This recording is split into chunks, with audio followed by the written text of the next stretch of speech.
What the hell is even that? Science fiction, double feature, Dr. X, will build a creature, see androids fighting, Brad and Janet, and Francis stars and Forbidden Planet, at the late night double feature, picture show.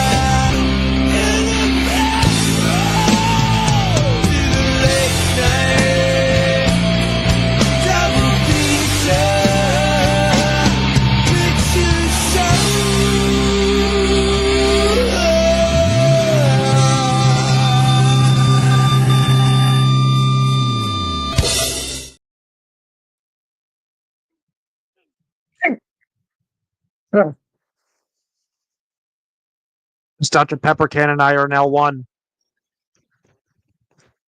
Wait, why am I kidding? That's a good thing. Dr. Devon, you mean? Yes, Dr. Devon. Devon Pepper. Cinematic Pepper? There we go, perfect. Anyway, holy shit, we've been doing this show for 3 years and I finally get to host a double feature. About time! Anyway, hello and welcome to another Cool Kids double feature. With tonight's theme is, what the fuck did I just watch-a-thon? And both movies tonight are two critically acclaimed horror movies from two newcomers to the genre. In one corner, we have the body horror romance movie starring real-life couple Dave Franco and Alison Brie together. And we have the second movie by Barbarian Zach Cregger, Weapons. We have two masterpieces to dissect and discuss. So, with that being said, the first movie we will discuss is Together, since that came out first. You know who we all are, you know the routine.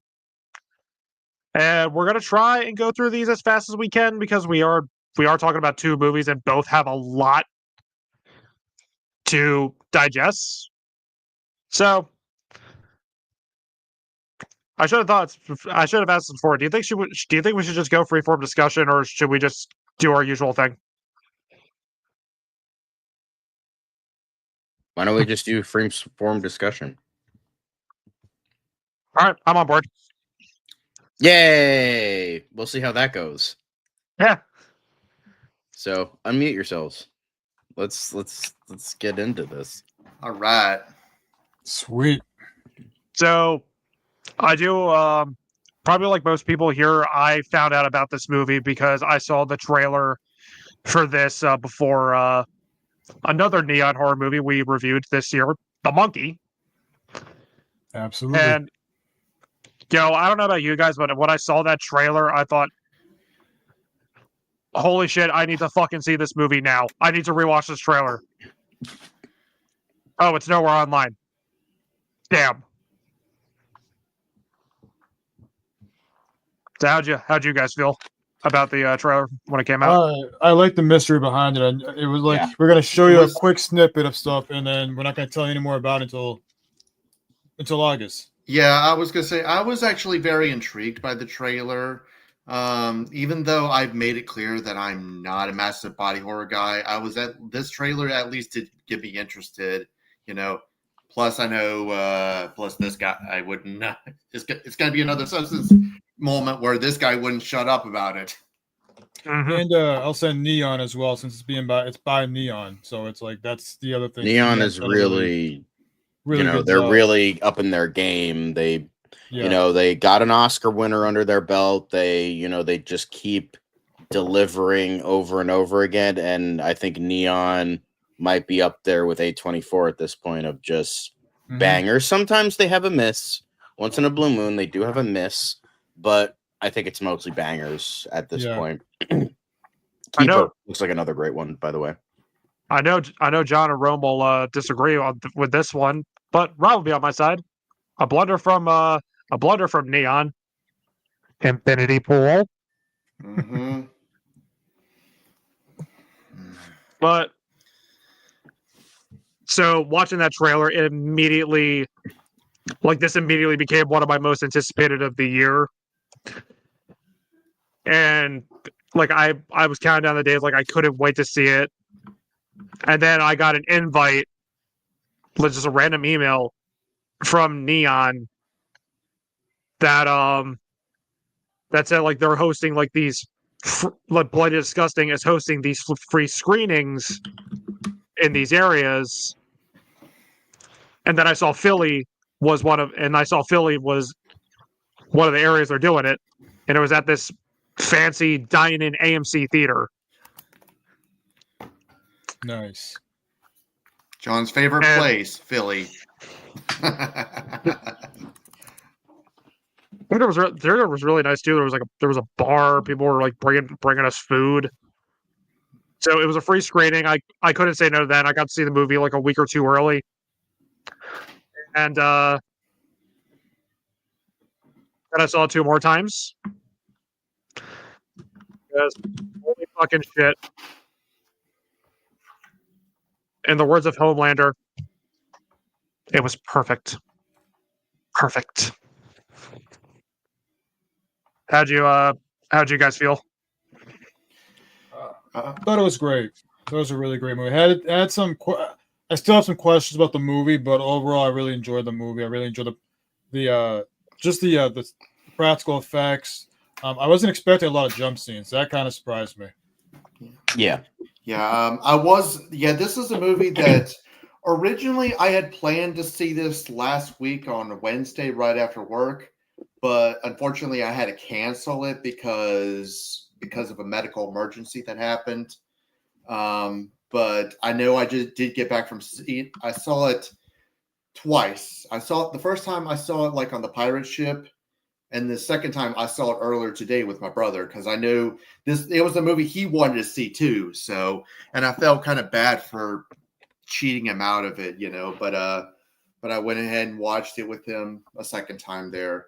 So, and it is, like I said, while I'm not a big body horror kind of guy, I will say that this movie is a lot of fun, So, yeah, this movie made you squirm too. If you're gonna watch this movie, just be aware you're gonna squirm a little bit. You will. I don't know. I wasn't squirming. I was just like, oh, okay. Oh, I was. There was one moment that really got me. So, and then these guys know what I'm talking about. 2 for me. But we'll get into those moments soon. Yeah, I didn't really, because here's the thing: our mutual friend Zach went on and on and on and on and on and on and on and on about how fucking gross this movie was. So I expected like something that would put The Fly to shame, and I'm like, oh, okay, that's it.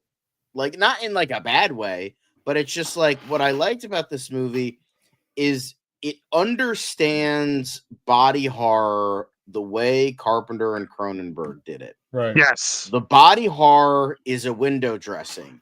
It is not the main feature of the film.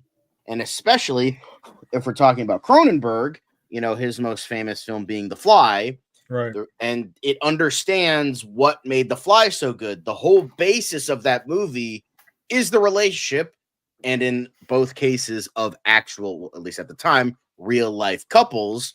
So it made the chemistry really work between the two. And that's why this movie works so well. Yeah, even if they weren't together, like actually, like Dave Franco and Alison Brie weren't an actual married couple, it's like the whole, like how Shanks wrote the movie, what he was inspired by, like it made it work. The whole basis of this movie was about this couple, because I feel like some lesser directors kind of forgot that, like, oh, we got to throw everything at the audience, because it's like, oh, we need to show off how cool this looks, whether it's like CGI or practical, whatever it is. It's like, oh, we got to show, oh, it's cool. It's like that's kind of like the Thing, the original versus the remake in 2011, where they're like, look how cool the effects are, and it's the studio had to mandate that it was CGI, even though it was all practical to begin with, and it looked like shit. And it's just like, and you don't care about any of the characters. Here, it's like a whole through line is this relationship, and the body horror is just kind of like surrounding it. It's the wallpaper. It's in the background. It's serving the plot and the story, and that's the biggest stuff for me. is that Shanks truly understood that, and I can't wait to see more from him because he's definitely on the up and up, along with Krieger when we talk about weapons. Yeah, I think this is the first time to do a horror movie, right? Or this is his first directorial debut. It's his very first movie. Yeah. And I'll gladly add this to the list of like very impressive directorial debuts. Yeah. Like what you were saying, John, like the heart of the movie is the relationship between Tim and Millie. Exactly. Because it's established this couple has been together for years. They've been through a lot together. They have their flaws. But at the same time, you care about this relationship. You grow to love and care about these two characters. And the fights they have feel like real fights because having a real life couple play these characters makes it more organic and genuine. And speaking of Cronenberg, like what he was saying with The Brood, how he was like, it's Kramer versus Kramer, but more realistic. I would say this is Marriage Story, but more realistic. So, but that's just my humble opinion. You're not wrong. But I loved how this movie just really understood that. I think that's the best. Not saying like the effects weren't good. I would say there's a couple wonky shots here and there of like it, but it didn't like go overboard with it. It didn't try to do like some Lovecraftian Eldritch kind of shit. Yeah. Like you kind of had that towards the end, which wasn't too bad. It looked a little wonky to me, but I think like for the most part, the practical effects were very good. It was. And the terror was there. It felt suspenseful. It played with color really good. But I think honestly, the scariest parts for me was like anything having to do with his parents. Those are the scenes that really fucked me up. That was like, oh shit. Those were like truly the best like scenes. Maybe not the best scenes, but like those were the most interesting things. I also love, and it was shown in the intro that I wanted to. I'm glad I included that. Was like the cave breathing after that was drinks the water, and I'm like, oh, that's good shit right there. I remember this first some grade A shit. I remember first time when I was watching it for the first time and they were drinking, I was just like in the chat being like, dude, don't drink that dirty ass cave water. I mean, Alison Brie tells him don't drink the dirty ass water, and he drinks it anyway. So she was basically telling him like same thing. I know. It's just, and to be fair, they probably would have gotten together anyway because the whole thing with Jamie as well. So there is that. Yeah. Exactly. He was a good actor, by the way. He was in he played Charles Manson, I think, twice. Manhunt and not Manhunt, Mindhunter and what's the other movie? I think it was Hollywood, the Quentin Tarantino movie. Oh, Once Upon a Time in Hollywood. Yeah, he played Charles Manson twice. I didn't realize that was him. Yeah. Really? Wow. Wow. Honestly, maybe it was just me, but when I saw Jamie for the first time, I'm like, Timu Carrie Elways? Kind of looks like Discount Carrie Elways to me. A little bit. I'm like, that kind of looks like Discount Carrie Elways. But I thought he was good, and I really liked what they did with him. I don't know how we're gonna like frame this, but I like what they did with that. And when she like sees the picture, I was like, that's interesting. And it like sows the seeds properly. So that was great as well. But yeah, I just like almost everything about this movie. I have like a couple iffy points here and there, but I think for the most part, it is just very weirdly wonderful in a way. Like it just works. I think the best way to describe it in and of itself is like how they meld. Like it just like it's not like a perfect movie to me because as I said, I do have problems with it, but it kind of reminds me of The Thing in a way where it just like every scene perfectly falls into the next. It is a perfect runtime. It's a perfect like like ebb and flow to it all. It feels like water. It feels natural. It just kind of goes through. It's just like whoever edited this movie, props to you, because it was just like, after, shit like Fantastic Four, and I'm like, oh, okay, this is what good editing looks like. Thank fucking Christ. And it just magically fucking worked, and it was so well done. That was probably, again, one of the best parts for me, was that editing. It just every scene that was there needed to be there, and every scene that was cut needed to be cut, because it just worked perfectly how it all flowed together. Yeah, absolutely. Rob, do you want to? I noticed you didn't really get to say much. Do you want to go into a little bit more? Yeah, I'll go into more detail about it. I thought this movie was just a lot of fun. So, in fact, I know that this guy's going to kill me for saying this, but I'd like this more than Substance. There you go. I said it. Yeah, me too. So, but I will say, like, the performances, Alison Brie and Dave Franco, they do great jobs with their performance, and they have amazing chemistry. They work well off of each other, and I love how there is a lot of practical effects. I always love how I always love the different practical effects. I like how these movies, like, I'll give The Substance this. Like, I love how these movies are using like basic practical effects instead of just making it all CGI. I mean, there is some CGI in this, but they only use it when absolutely necessary. So I didn't really mind that at all. So, and I mean, it's one of those movies that makes you keep guessing. It makes you keep guessing where it's going to go. I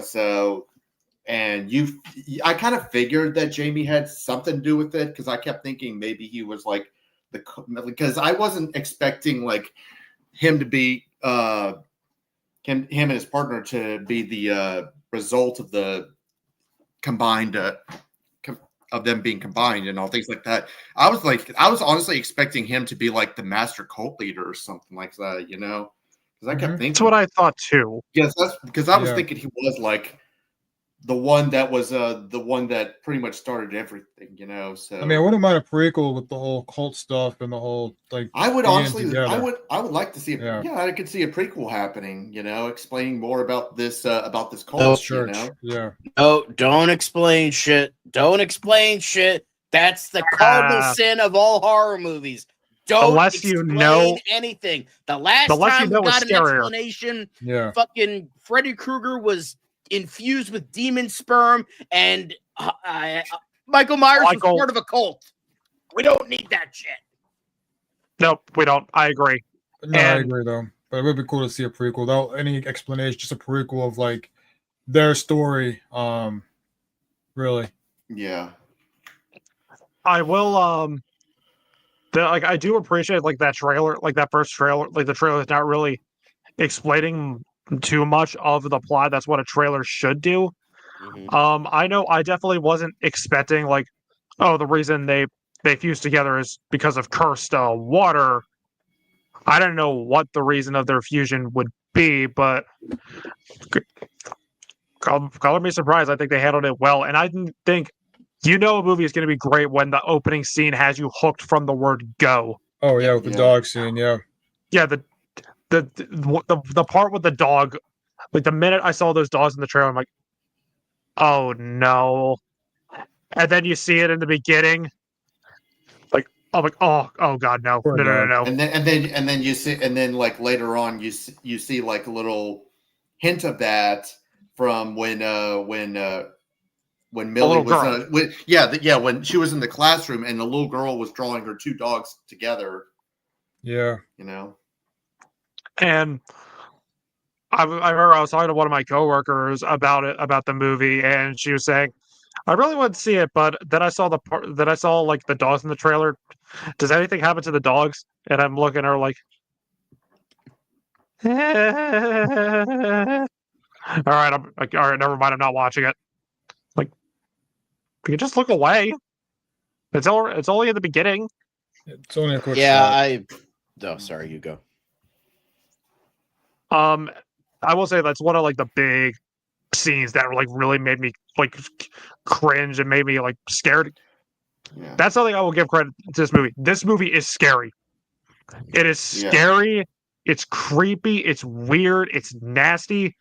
But at the same time, it's funny and it's oddly heartwarming. Yeah. There's a lot of payoffs in this movie. Like in the beginning, is. when you meet Tim and Millie, Tim's kind of tired of Millie. Millie still loves him. You know, and by the end of the movie, it's like he can't live without her, just like she can't live without him. Which I really like that payoff because it kind of mirrors back to what happened in the beginning of the movie between their relationship when they were moving out to the country. So I really like that part. And it just with Tim's backstory with his mom and his father and the mental health stuff. That shot in the beginning where like Millie's sleeping next to him and he just sees like his mother run in front of him with his dead father or whatever. That was super creepy. That was creepy. That was the creepiest one. I wouldn't say it's like scary because like I have like a meter of like things of like spooky, creepy, scary. Scary is like long legs for me. That was scary. That scared me. So I wouldn't say this scared me. It just like most horror movies, it falls into the creep factor. It's very creepy. There was a lot of moments that were really creepy that were very effective. With the atmosphere was very well done, and you know it just like the other creepy part was the whole the parents thing rats. was oof. The rats were all connected together when he's like pulling out from the ceiling. Oh yeah, like, what is that? Like you saw those rats fused together. Oh yeah, dead animals make my skin crawl. Oh man, that was. And I live in the woods, so I see dead deer on the side of the road, and just looking at it, like it makes me cringe. But I'd say like one of the besides the opening with the dog and the parts with the parents, the scene that got me was when they're in bed and Millie's saying, "Babe, can you move over? You're on my hair." And Tim is choking on her hair. She's trying to pull away, and he's like, "It just that scene just such a great scene. That honestly just reminded me so much of that. As I mentioned before, that it reminded me of that banned Cabbage Patch doll. Yeah, the one that where you feed it, you know, and it got banned because like a little girl got her hair stuck in like the rotors of the mouth, you know. People chewing on their hair grosses me out. I will say that. But just how much hair is in his mouth, you're like, holy crap! Like how much hair is in your mouth? Like it went all the way down to his throat. I'm like, but it was such a defining, memorable scene for this movie. Yeah, I know the part that always got me both times I saw this was when Tim and Millie were in the bathroom and they were having sex. Oh yeah. And pretty much their parts just got stuck together, and there's a specific reason why it got me, but I don't feel comfortable sharing it on YouTube. But these guys know what I'm talking about. Yeah. These two. Yeah, that was one of the scenes that got a big reaction. When I saw when I went to the early screening. Yeah, same here. Yeah. Like the minute he pulled out. And then we got the shot of his dick. Everyone was like, "Oh!" Like I was holding on. I was like holding on to my junk. Like that shit fucking. That looked. I think I was closing my eyes because I didn't see the reaction shot of his dick. It was just so like uncomfortable and like you're just like awkward and weird. It's like In the reveal of what bathroom they were in, I'm like, are you kidding me? Like that's just really. It was just a very uncomfortable scene. Yeah, but it worked though. It worked. Yeah. So it did the attempt to make you feel uncomfortable and squirmish, I guess you can say. But I guess you could say Dave Franco, he has a pretty bad pullout game. Technically he didn't pull out. Yeah, she did. Yeah, she pulled him off. But Rome, if I pretty much put in the private chat the reasoning, you know, don't say it out loud because I don't want it to be on YouTube. No worries. And so I'd say like those three were like the big moments that were the big moments that like got me the most. The dog, the hair, and when he gets stuck in her. And I will say the other one that like legit got me is just like I'll bring up with weapons. The whole time I'm watching this movie, I kind of feel like Kronk. Like I just kept thinking, "Oh yeah, it's all coming. It's all coming together. It's all coming together." Yep. Yeah, it's funny you mention that because I thought of Kronk throughout both movies, but in a different way. No, just kidding. I do like how they use the shadows in this and a lot of the cinematography, like when you saw the creepy moments and how they, like the shot where you're seeing Allison Brie, where like Dave Francis is being sucked down to the hallway to her room, and the door just creepily opens up, and you see her doing a spider walk. Which I thought of The Exorcist. I mean, there's no reason for her to do a spider walk, but I'm not complaining because it's fucking creepy as hell, and I loved it. The other moment that legit got me was when Tim's on the computer, because at first, like you hear you hear the steps up the stairs, and then you hear the running, and she's on the other side of the glass door. Like that legit made me jump. That was those are Weapons has a lot of effective jump scares too, but that is a good because there's a proper build up.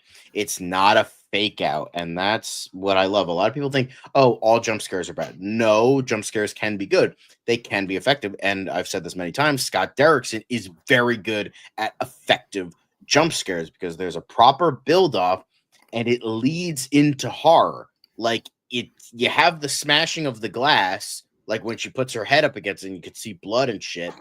That is properly creepy because there's horror happening. It's not just like, hi, Bob, and then it just like loud noise for no reason. And it's just like, oh, ha, ha, ha, ha. You shouldn't be going like, ha, ha, ha, ha, during a horror movie unless it's intentional. You shouldn't be like, oh, the relief. It's like, then you take away their fear. And it's just like, that's not what you're supposed to do in a horror movie. You're supposed to be like properly feared throughout the whole movie, you know?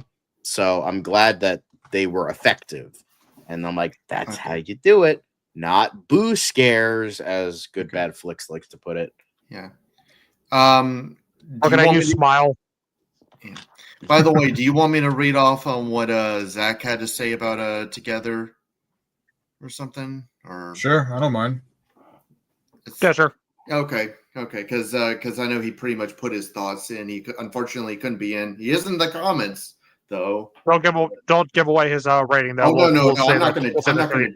Yeah, I'm not going to do that. I'm just going to read off what he says, and I'll save the rating for whenever we get to that point. So, all right. So here's what Zach Gaxiology, a.k.a. Professor of Bad Taste, has to say about Together.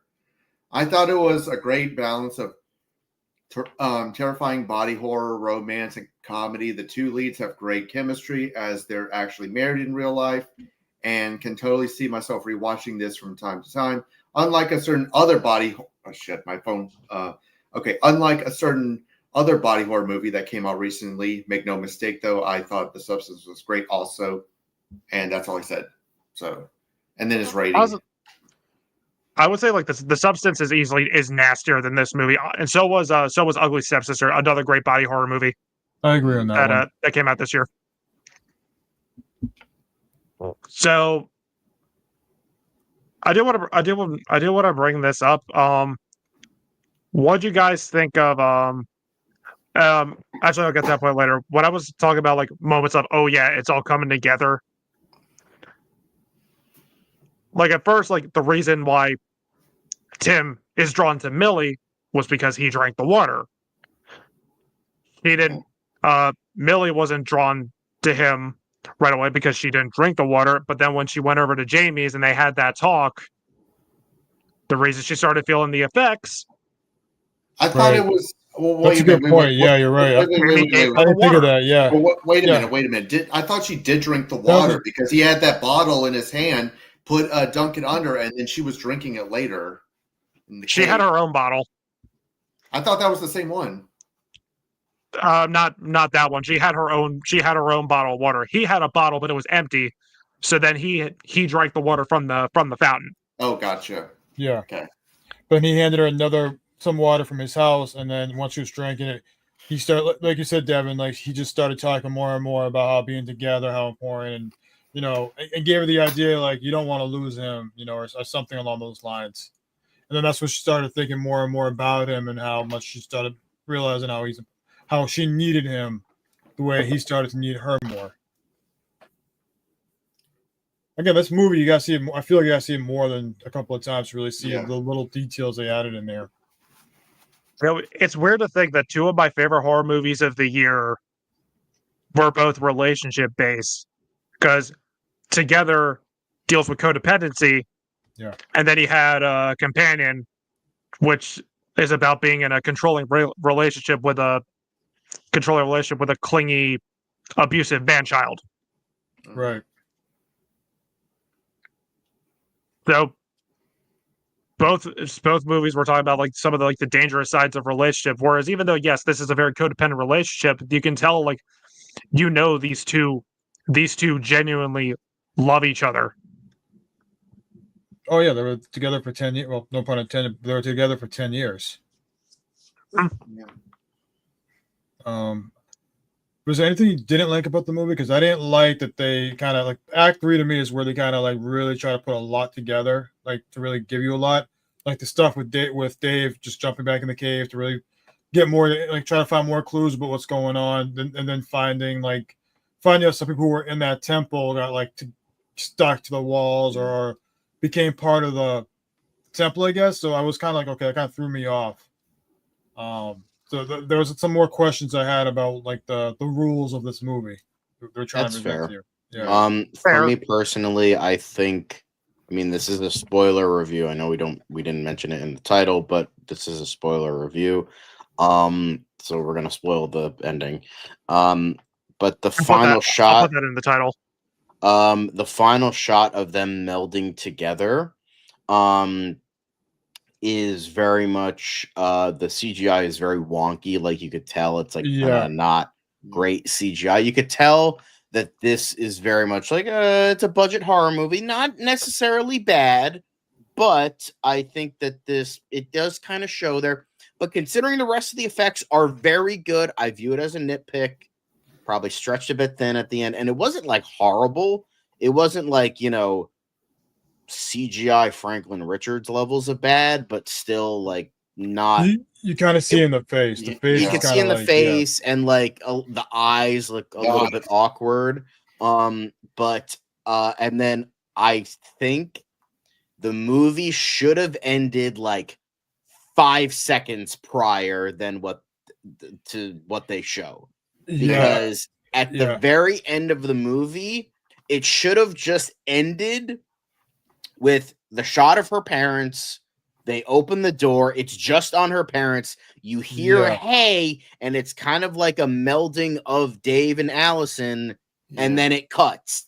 They should not have shown the person that came out of that, because it looks like a really bad deep fake of Allison Brie.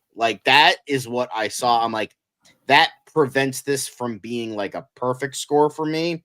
So with that, it was almost perfect. You're so close, but I just feel it was a bit of a dumb image. This cast another actor that kind of looks a little bit like both of them. Because that's what they did for Jamie. That's what they did. They cast two very different actors. You could kind of tell are if they joined together, they would come up with this guy. Right. But I think they just CGI'd it. I think honestly, I think they didn't really need to show the end results, I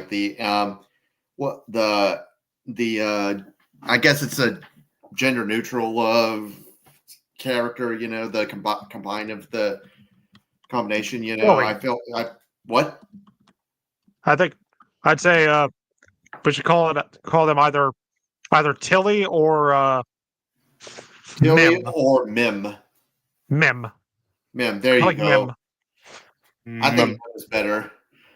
But anyway, I think honestly, I felt it could have ended a little bit more, and maybe the CGI could have been a little bit better with the combining. It wasn't. I didn't think it was awful or anything. Yeah, I don't think it was. It's not MCU bad. No. nothing is ever MCU bad because these guys can actually have bathroom breaks. So it's funny you mentioned that because when they were because there were points during production. So Shank's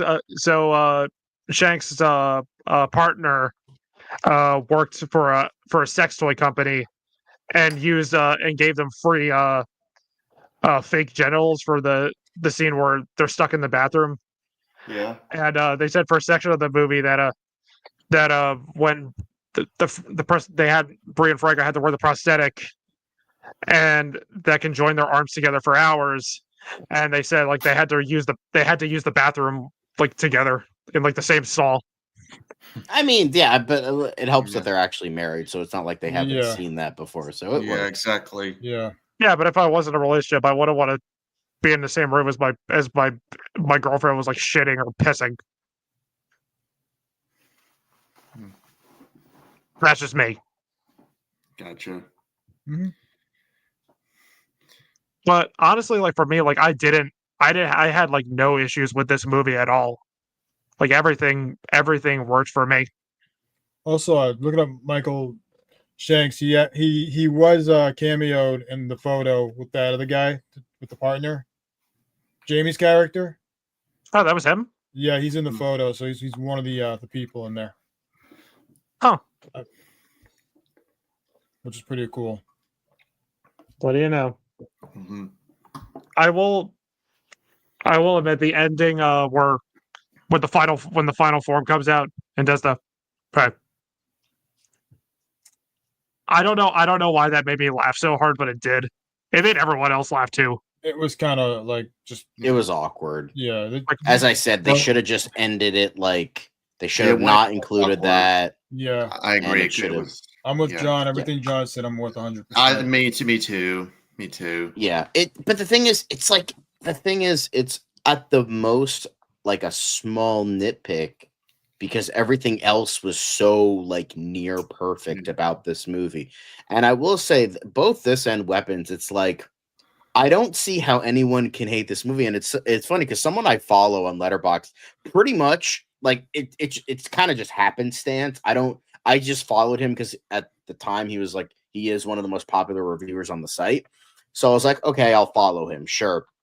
And it just so happens like pretty much most movies we disagree on. Like if I like it, he hates it. If he hates it, I like it.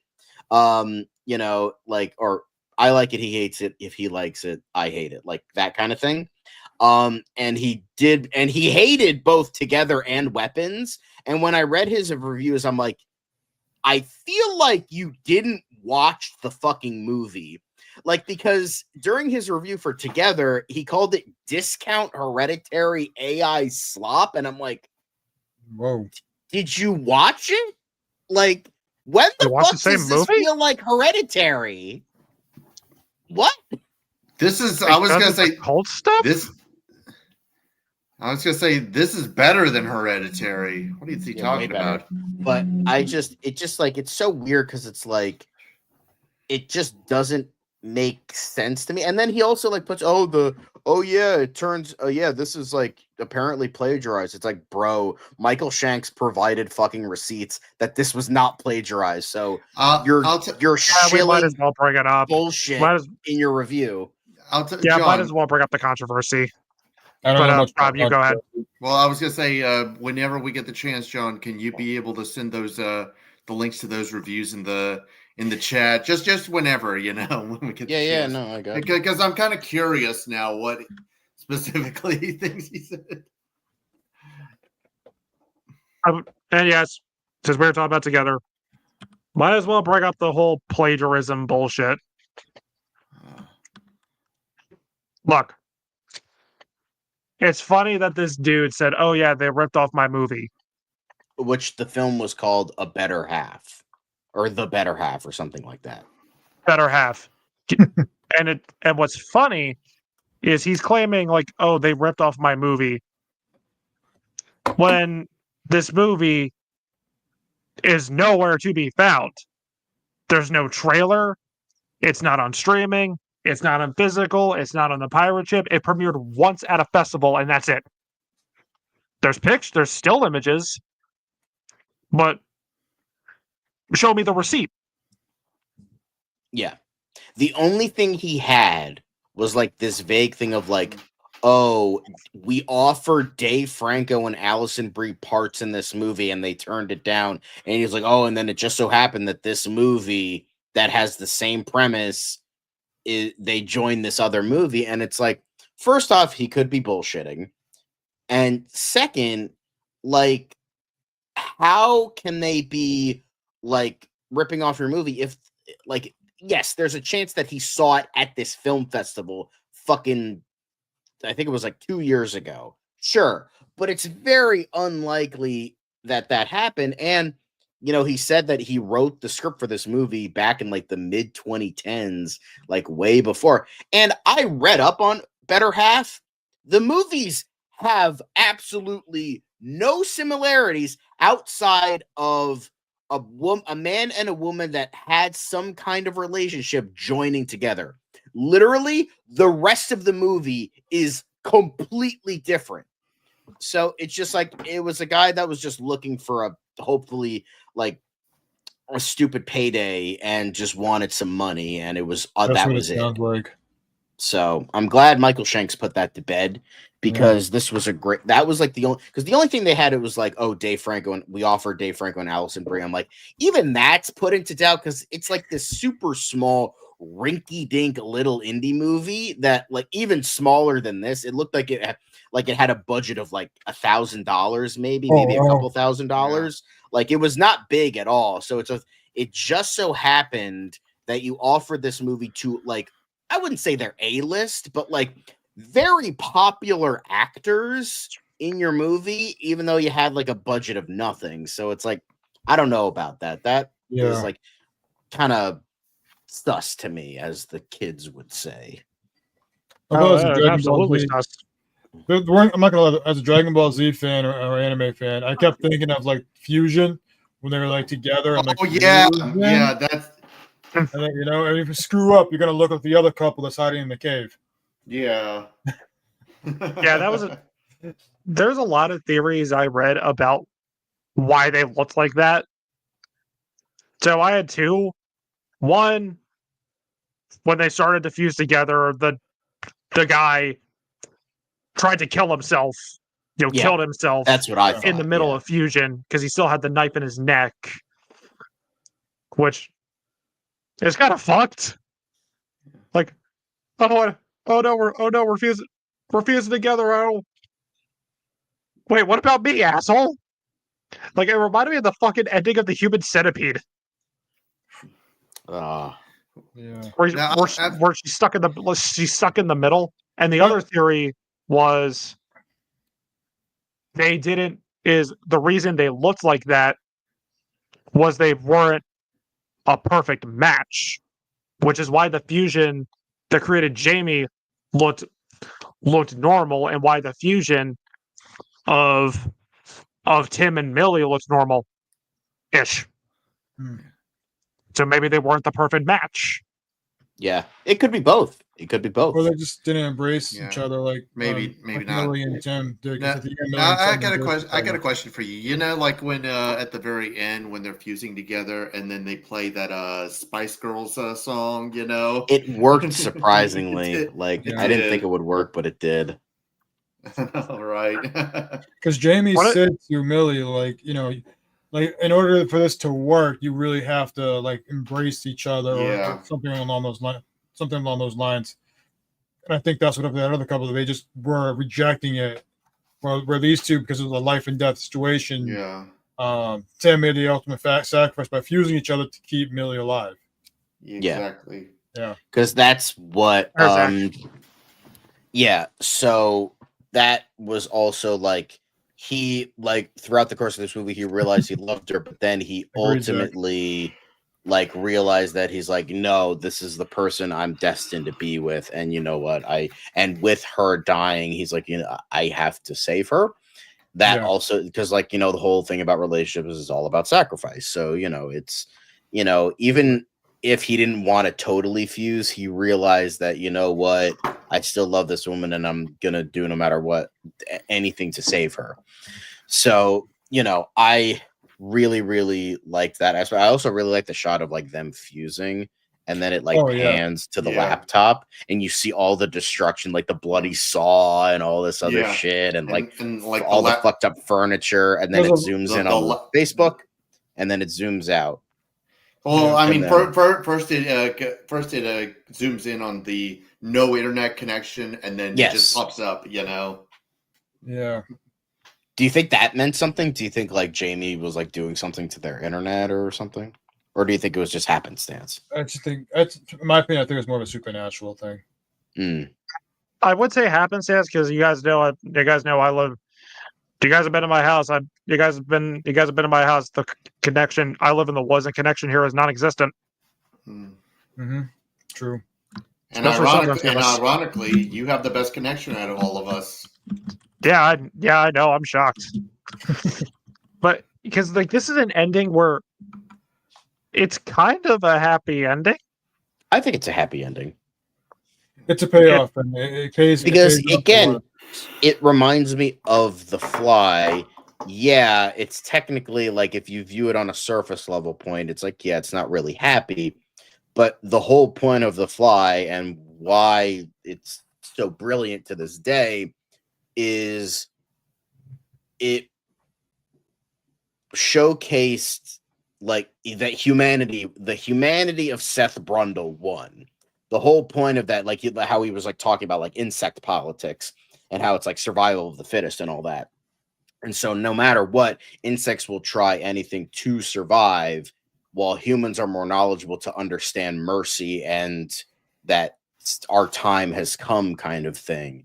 And the fact that he was like barely alive by the end of that movie and he signaled to Gina Davis, hey, kill me, it showed that his humanity won in the end. So that's what I think this is. It shows that their relationship won in the end. Their love of each other won in the end. So yeah, maybe it's a strange situation, you know, blowing your boyfriend's fly hybrid brains out. Yeah, it might seem fucked up. Or, you know, the fact that they're one person now, which is like, speaking of genitalia, how the fuck does that work? But then you also, but it's like, but when you look at it deeper, it's just like, it's the ultimate, like, you know, ultimate happiness in a weird way, because it shows that Seth Brundle won despite his pursuit of science and being so entrenched in science that he eventually realized what his humanity was, and that won out in the end. And these two people realized their love of one another in the end, and that despite everything, they need to embrace that, and they do in this selfless act of joining into one being. Because when you think about it, they were more you talk about in the beginning and for parts of the movie, they were more selfish about like their needs and not really like, you know, making the sacrifice for each other. They were just complaining about. They're complacent, as Allison Brie kind of puts it when she's talking to Jamie. Yeah, like we're just used to each other. Exactly. Yeah, because he didn't want to have sex with her anymore. He was just trying to find a way not to have sex with her. Yeah, which is like, bro, Allison Brie, why the fuck would you not want to have sex with that? Like, the fuck? I wish Mark was here right now, because when he was watching the movie, he just kept saying, Allison Brie is fucking hot. And yeah, she is. Oh, he talked about the titties. Like, and that's what got me like, I can't wait to see this movie. We do see titties. I will admit, I do wish the first trailer didn't just, because the last shot of the trailer was with the I love you too. That was at the end of the movie, and I kind of wish they didn't show that. But it's without context, so it's not. Yeah, exactly. It's a tease to something you don't know about, but then you see them fusion. I mean, they showed like a major tease in the trailer for weapons that, you know, that got showcased, but because we're like, oh, what does that lead to? And it's at the end of the movie, which doesn't ruin the ending for me. Yeah, I wish it was maybe not shown, but I'm not going to shake two shits at it. Yeah, exactly. But I guess we'll give our final thoughts and ratings, and then we'll move on to the next movie. So I would say overall for me, this is definitely going to make my top 5 of the year. I saw this 3 times. I absolutely adored it. Everything about this movie works for me. The themes, the acting, the writing, the story, the body horror. Just everything about this movie worked for me. Everything came together. I know we are getting a comeback. I know we're getting a comeback with vampire movies, and now we're getting a comeback with body horror because we had The Substance, we had Ugly Stepsister, and unfortunately we had Wolfman. And this year we had this and Ugly Stepsister. Body horror is coming back, and I welcome it with open arms. Together was a phenomenal movie. I cannot recommend it enough. If it's still playing in your theater, go see it while you can. And so I'm probably going to be the only one that's going to do this, give it this score, but boom. I'm going there. John? I think this movie pretty much gets so many things right. As I was saying, the relationship being the basis and the thing to focus on was the right move, and it showcases Michael Shanks's understanding of body horror. And I think Dave Franco and Alison Brie do a terrific job. The subtext is well done. It's so well paced. It's so well edited. It flows perfectly. The practical effects are well done. The how everything is found out, it doesn't spoon feed you, is very well done. The only things that prevent this from being perfect are some of the wonky CGI and that ending. So with that, I would give it a 9.5 out of 10. I don't think it's perfect, but it's very, very close to being so for me. Okay. Rob, I guess okay, I'll go next. Well, anyway, as I said before, body horror is not really my thing, but I will always give credit where credit's due. I really enjoyed The Substance, and I honestly think this is even better. Like I said, this is a great movie. I love the acting, the performances, the writing. Sure, it does Sure, there's some flaws within the third act and all, but I mean, it still makes up for the good. Definitely outweighs the bad for me. So, with that, I will give it a 9 out of 10. Nice. If you're a horror fan, you need to see this movie in theaters. In my opinion, it's the best horror movie of 2025. It's going to end up being one of the classic body horror movies that people will go back and watch through Halloween. And whenever you want to watch a good horror movie, this is going to be one of those movies you're going to go back and rewatch. Act 3, it tries a lot to put everything in Act 3. That would be the only complaint I had about this movie. But overall, it's a great movie, and people should be seeing this in theaters if you look for a good horror movie. My score is a 9 out of 10. And as for Professor of Bad Taste, he also gave it a 9 out of 10. And Mark wasn't able to be here, but he thought the movie was great. He gave it a 4.5 on Letterboxd, so I just put him down for a 9. And I'm sure 9 out of 10. I don't know why, but that looks like a negative 9 out of 10. Oops. It just looks that way. So I was going to say, for Mark, Alison Brie's titties. 9 out of 10 for him, yeah. Only for Alison Brie's no, titties. We'll include that too for 9 out of 10. Do you want me to edit the banner? It doesn't. It doesn't matter. I will also say I think for the trailers, instead of playing so happy together, I think they should have played Together Forever by Rick Astley. Together forever and ever to pass. That makes more sense than the song they used. Because once you're together, you're forever. To be together forever with you. And yes, kids, Rick Astley had other songs besides Never Gonna Give You Up. I know, shocker. But with that out of the way, it is time to discuss our other movie. And that movie is. So let me get the background. Weapons. That our audience can't even see because they're singing four assholes blocking it.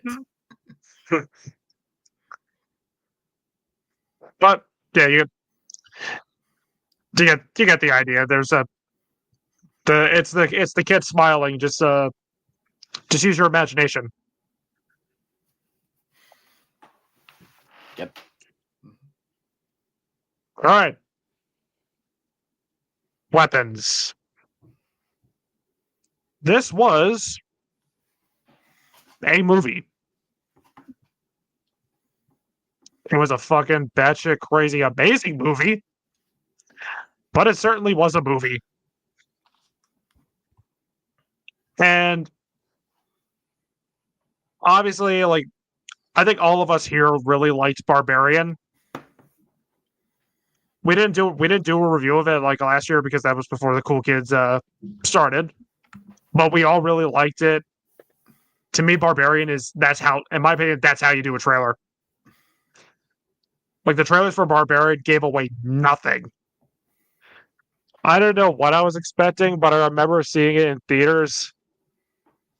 And the moment the fucking inbred weird mutant lady came out, I said out loud, and after seeing Barbarian, it made me excited to see what Zach Cregger was going to do next. Like, all right, I'm on board with whatever this guy. I'm on board with whatever this guy's going to do. This guy's got a vision. This guy's got a style, and I'm all for it. And the trailers for Weapons, all of them looked great. Didn't really give away like what the plot was or what the conflict was. Honestly, I was expecting like a modern retelling of the Pied Piper, which we kind of got. But John, what was your expectations for what were your guys' expectations for Weapons? Well, for me, I thought the trailers were great. Barbarian was a great movie, but I think it was, I think the tonal change is like Whiplash, in the second half of the movie. It's not bad, but I think, I still think it could have been a lot better utilized, but it's still overall a very good movie. Very great movie. And, not enough Bill Skarsgård, unfortunately, but I think overall great movie. So I was expecting a good movie from this. Great, and I think they were like, it had an amazing cast. It showed you nothing about the movie. It showed you like very like what the fuck is going on. It's just like the fact that like they let you know this whole thing that happens. Because I know people were pissed when that first release. It's like, oh, they just revealed the entire movie. It's like, if they're revealing that much, we're only the tip of the iceberg. So I'm very curious how that went. And I really fucking love this movie. I think it did an exceptional job, and we'll get into that more specifically. But my expectations were met and succeeded. For me, I really liked Barbarian. I've seen it, I think, twice, maybe three times. I can't remember, but I remember it's a movie that at first when I watched Barbarian, I had no idea what to make of it because it was. But then I saw it again and I appreciated it a little bit more. You know, it gets better and better for me. And I really like that. So when it comes to weapons, I was really excited because I did like the director's other work of Barbarians, and I do like how it's like like John said, the trailer doesn't tell you anything, and that's what trailers are supposed to do. You know, they don't give away the whole movie. You know, so I was actually I was pretty much excited for it. So, and I saw it earlier today with my brother. We did a double feature with Together and Weapons. So, and then stay tuned what I think of Weapons. So. The first time I heard about this movie was not a trailer; it was a synopsis. I guess it was the trailer was released at one of the film festivals earlier in this year. So when I heard the synopsis, it was like 17 kids missing out of a school, this whole supernatural mystery. Because I love supernatural mysteries, and then hearing the comparison to Long Legs, I thought, oh, okay, we're gonna get something. Not saying exactly Long Legs, but my expectation went really high. And then when the trailer came out, it got my interest even more. And also hearing that Jordan Peele was trying to get the script rights and the movie rights with his staff and then firing his staff for not getting it. That intrigued me more about how good is the script if Jordan Peele had to fire his own people. So my expectation, it's still a good movie. It didn't meet what I thought this movie was being told to me of what this was going to be. But I liked the movie. It was still a good movie. Just it wasn't a great movie. I would say I thought all the acting, everyone was great. Again, I don't mean to bring up Wolfman, but I'm glad Julia Gardner got to give a great performance after giving a very boring performance in that fucking pile of shit. She definitely redeemed herself after between this and Fantastic Four for Yes. Agreed. It's kind of weird to think all the MCU actors that are in this movie. Because Julia Pedro Gardner Pascal was almost in this movie too. Yeah. Josh Brolin, Benedict Wong, I keep forgetting his name. Who plays Bucky? Sebastian Stan? Him. Yeah, him. Yeah. Okay. Who was he in this movie? Yeah. I don't remember. Wasn't he the cop? No, that was Alden Ehrenreich. He played Han Solo in Solo. Yeah, I was gonna say I don't remember Sebastian Stan being in the movie. No. I thought he was. Nope. No. Damn you, Facebook, for lying to me. Yeah, that John was your first mistake. Aldridge. Yeah. Han Solo himself. Yep. Well, the not Han Solo good Jr. Han Solo. Yeah, But all of them do a great job in this movie. Absolutely excellent. They all do. Because like when I was watching this, I'm just gonna get this out of the way now because I just need to like fucking say this. So all the actors did a magnificent job. Julia Gardner did excellently, where she like threaded the line between sympathetic and kind of a bitch like perfectly. Josh Brolin having this like guy who's like clearly this like rugged masculine type, and like the type of father he is without outright telling you, which is another big plus. There's that. And with that, Benedict Wong also very good. Alden Ehrenreich was very good. Like they're all very good. However, the bitch from Uncle Buck giving one of the creepiest villain performances in a fucking movie was not on my 2025 bingo card, ladies and gents. Me neither. Not on my bingo card. Amy Madigan, right? She was fucking scary. She was terrifying. We got another spooky wookie old lady. Yes, because old ladies are inherently creepy. So there is that. but Uh-huh. I was because the thing is, I was looking at her. I'm like, I recognize her. I recognize her eyes because God knows I didn't recognize the rest of her. I was like, those eyes. I'm like, at first I thought of Holly Hunter. I'm like, no, it's definitely not Holly Hunter. I'm like, who is this bitch? And I'm like, it's a chick from Field of Dreams and Uncle Buck, and Shanice from Uncle Buck specifically. And I was like, how? And I was telling this to my mom. She's like, oh yeah, she played a crazy person in Criminal Minds already. So I'm like, okay, so she clearly like has like he has done creepy characters before. I never watched that episode.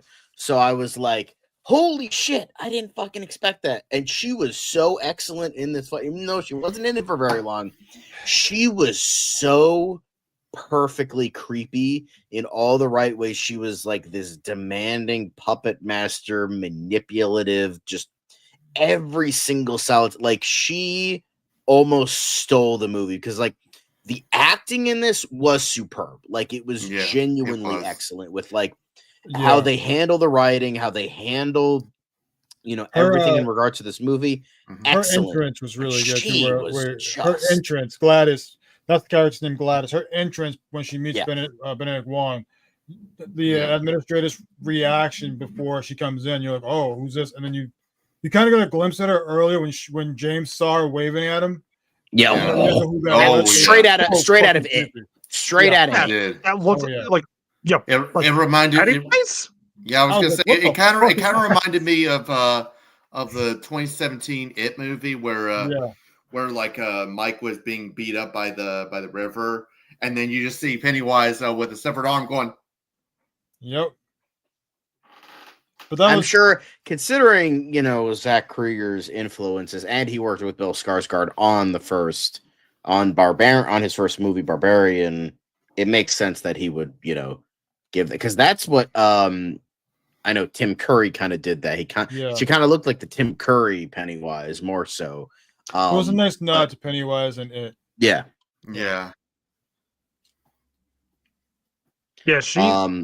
She knew like she nailed just playing like such a despicable, evil punt. But at the same, would you say that she's a character that you love to hate or you just hate? No, you love to hate her, and the ending was so satisfying. I cannot wait. I cannot wait to get into that ending. Holy fuck! Oh, that's gonna be fun to do. But I also loved how you had like all these like narratives, like kind of like a Pulp Fiction kind of way. But like I know other linear. Kind of like a well, I mean, it wasn't totally non-linear. It was for the most part linear, but it just kind of went back and then forward. It's one of those movies that honestly it kind of reminded me. I don't know if you guys have heard of this movie. It's called 11-14, where like it follows these different characters and it's happening like all around the same time, kind of thing. Or like Vantage Point is another one where it's all different POVs, but it also like properly continues the story. Because again, one of the bad reviews I saw for this movie, he was like, "Oh, this movie is filled with nothing but flashbacks and plot holes." It's like, no, again, you just didn't watch the fucking movie. Because the thing is that this movie.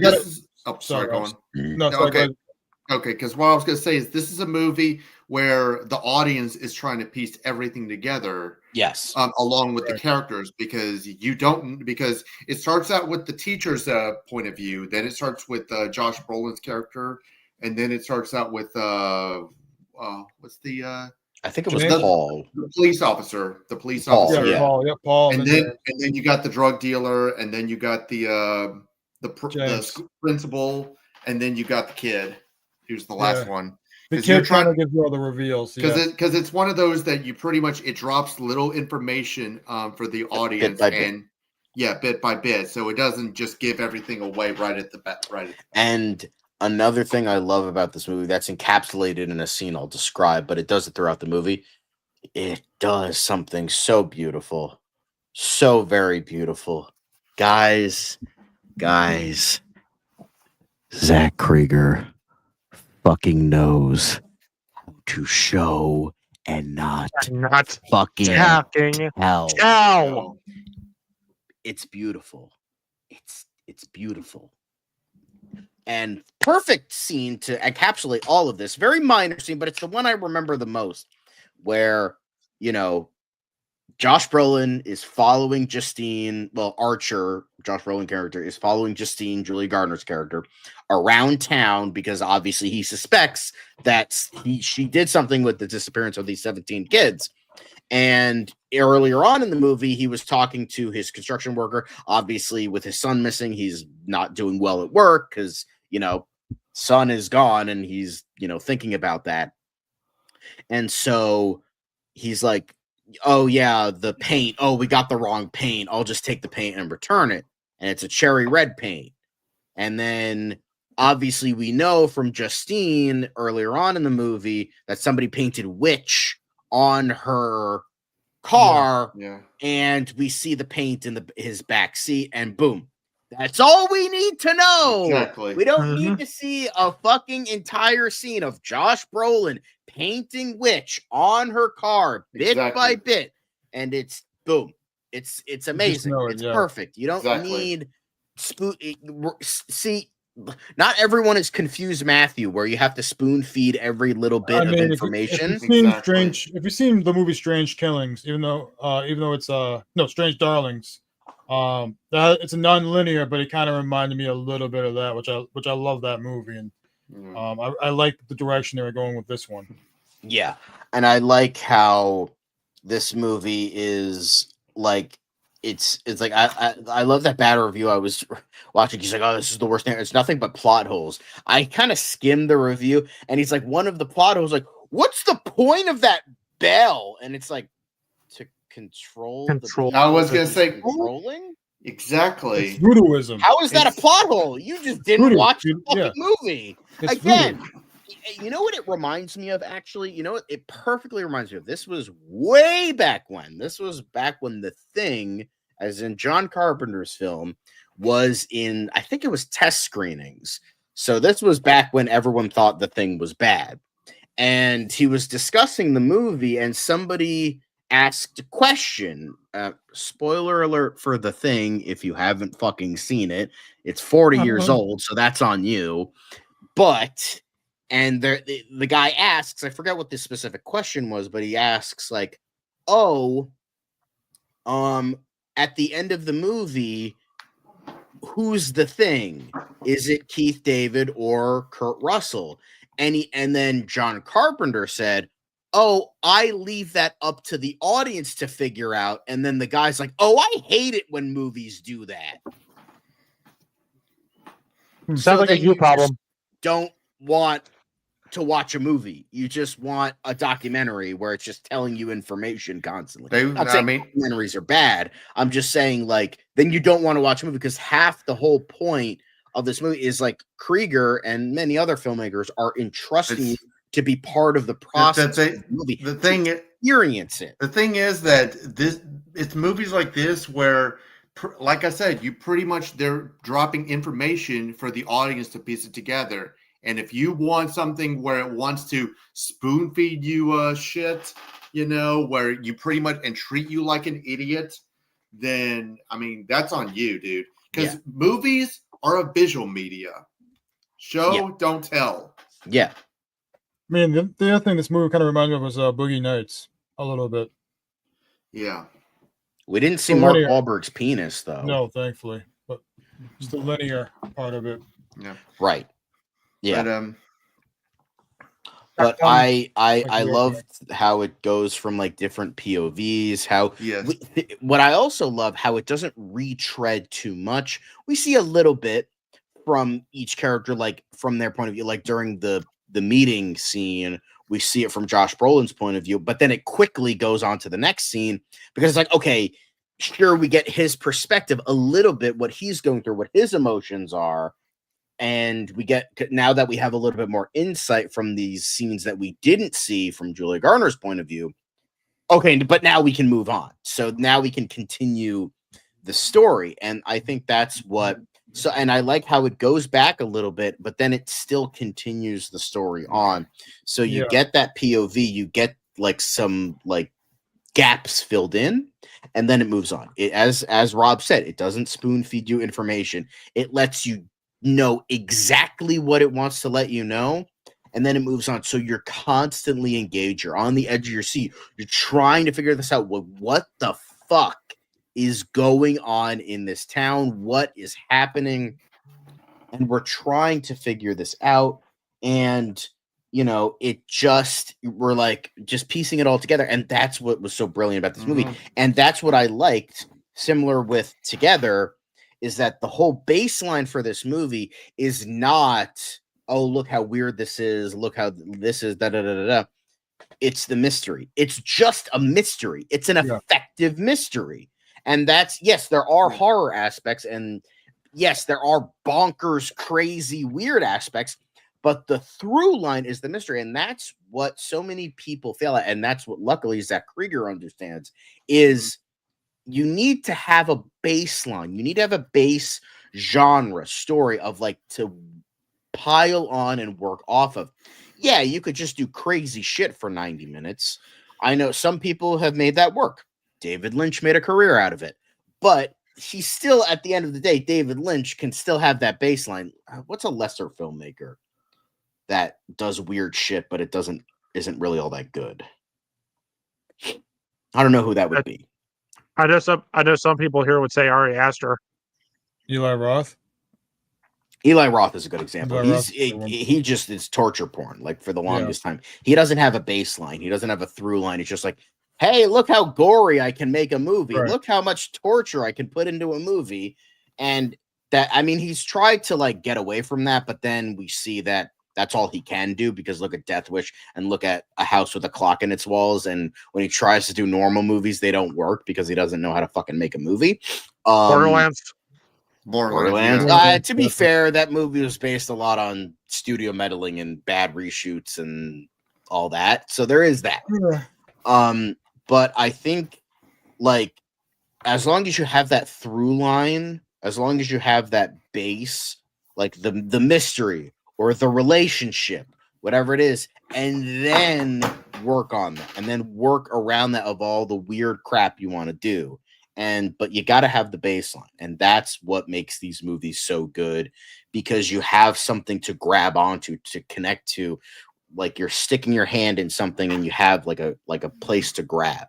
This grabs you, and you grab it. Like it brings you in with all the weird stuff. Yeah. But then you can like still grab onto the story it's trying to tell, and that's what makes it so fucking good and makes it so goddamn interesting. Firmly grasp it with your hand. Anyway, firmly grasp it. There we go. But yeah, it's just like, and I will say the kid, Carrie Christopher, who played Alex, so fucking good. So fucking, I expect great things from that kid, because I just hope he's okay, because you know how Hollywood treats child actors. But John, before you continue, I gotta say, the kids in horror movies these days, 28 years later, bring her back in this movie. I mean, wow, phenomenal. Yeah. Great stuff. Yes, but the kid who played Spike in 28 Years Later was also really good. All three of them did a phenomenal job. They did a great job. Yeah. So but yeah, because the thing is, what I liked about Carrie Christopher is that he acted like a kid. Like, I know that might sound weird, but like when a kid is like, doesn't have the emotional maturity to like deal with the idea of like making a movie. Yeah, sure, kids play pretend, and so they can be good at that, but you're still like in a weird place, surrounded by people you don't know, by like pretending in a fake like setting that it's just like, it can be weird, it can be off-putting, and kids might deliver a bad performance because of that. Nothing on them, it's just like it's different for them.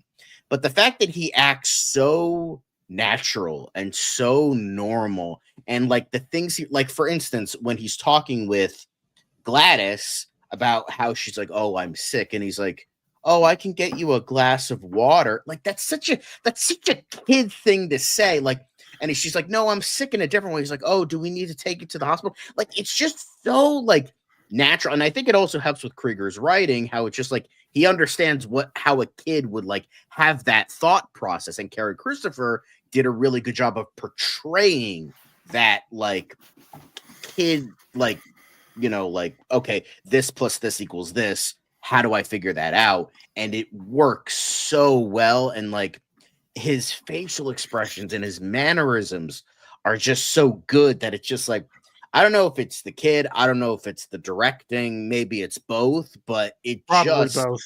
Yeah.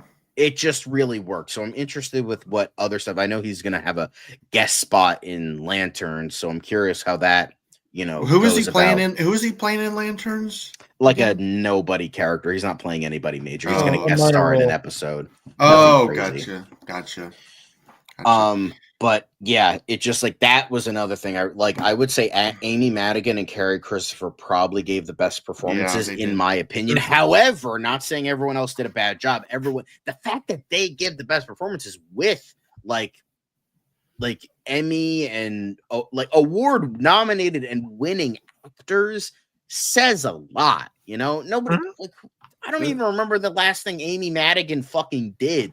I only know her from Field of Dreams, Uncle Buck, and apparently a Criminal Minds episode. I don't know what else she's done. But the fact that she brought her fucking A game, something I didn't even know that she had in her, is just brilliant. So it's just like, wow. That's crazy. I know I made this comment earlier, but with all like the flashback scenes and everything tying in together, again, I got to quote Kronk. Oh, yeah. It's all coming together. Mm-hmm. Mm-hmm. Or George Lucas, or like, it's like poetry, sort of they rhyme. All right. Every stanza kind of rhymes with the last one. I hope it works out. And it worked out. Yeah, it worked out. It did. Let me go ahead and read Zach's, because Zach also saw Weapons. So I'm not going to give his rating, though. Don't worry. So we'll save that at the end. I just want to go ahead and give out what he says. So here's what Zach Gaxiola, a.k.a. Professor Bad Taste, has to say about Weapons. I've been feverishly waiting for the release of this flick as soon as I heard the premise, and even more so when that first teaser came out.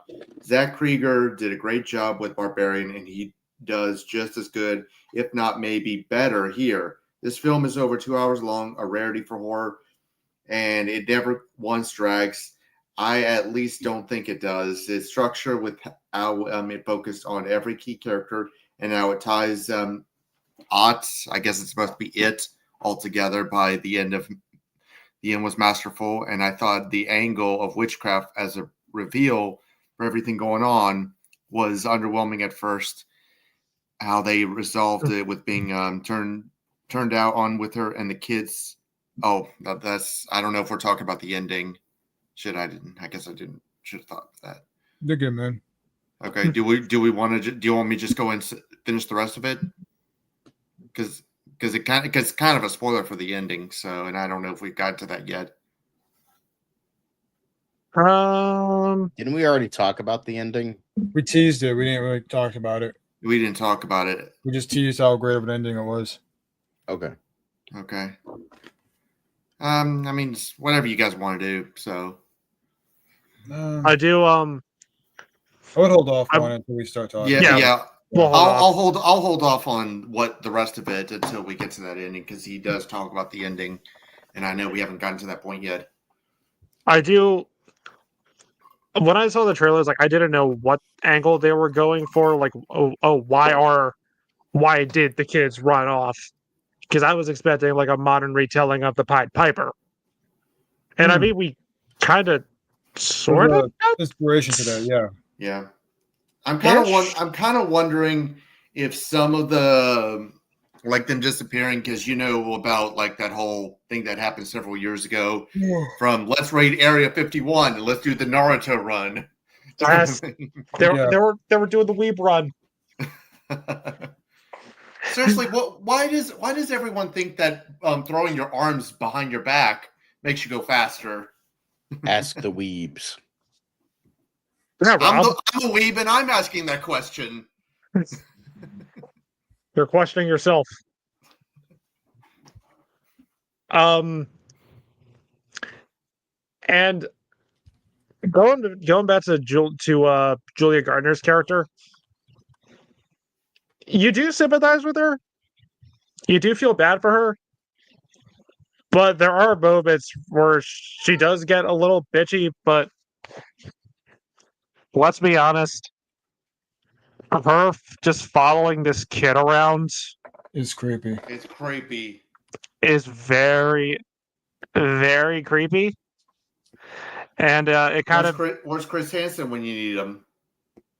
Chris Hansen is Chris Hansen's right here. Why don't you take a seat? Oh, I don't want to take a seat. Have a seat. No, I'm just gonna go. Take a seat right over there.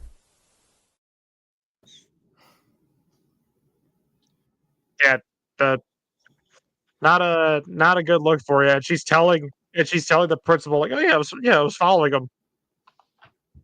You were what? You're not making a good case for yourself. No. I was gonna say it's like she's looking for an excuse to get fired. And she's drawing more reason to why people think she has something to do with it in the first place. Yeah. You know? And what would you say is scarier, this or Barbarian? This. Barbarian. I think Barbarian was very good. It's just very weird. I wouldn't say it's like very scary or creepy. It's like maybe a little spooky, but I think this had a lot of scary moments. This But is terrifying. yeah, so I do think that there is definitely a creep factor. And again, this was, as I was mentioning before, this had effective jump scares, like a good lead up. Like, for instance, the dream sequence with Josh Brolin.